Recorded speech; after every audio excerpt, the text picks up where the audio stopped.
अत्यंत गंभीर बाब आहे। मी सभा सीनियर एमएलए है।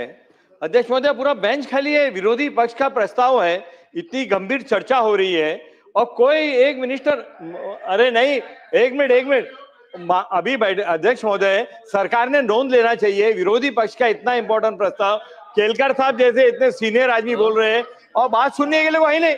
अध्यक्ष महोदय, 10-12 मुद्दे हैं।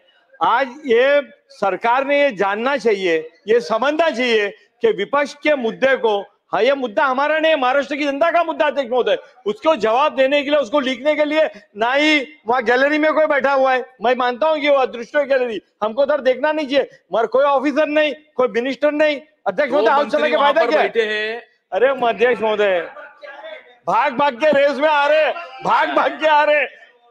शंभूराज देसाई आतापर्यंत बसले होते, ते पाणी प्यायला बाहेर गेले होते।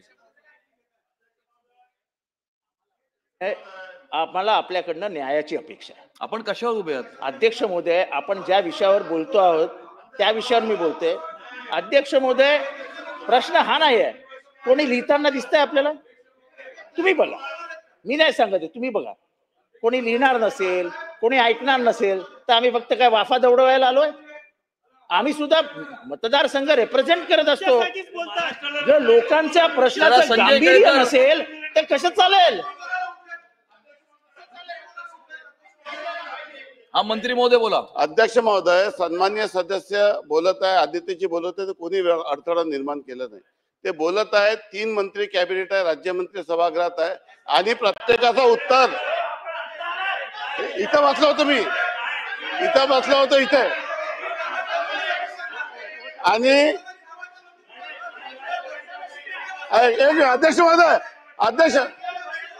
महोदय अशा पद्धतीने बोलू द्या त्यांना, स्वतः भाषण द्यायचं, सभागृहातून बाहेर चाललं जायचं आणि जेव्हा सत्य समोर येत आहे तेव्हा अशा पद्धतीने भाषणामध्ये विघ्न निर्माण करण्याचा हा जो प्रयत्न आहे त्याचा मी निषेध करतो।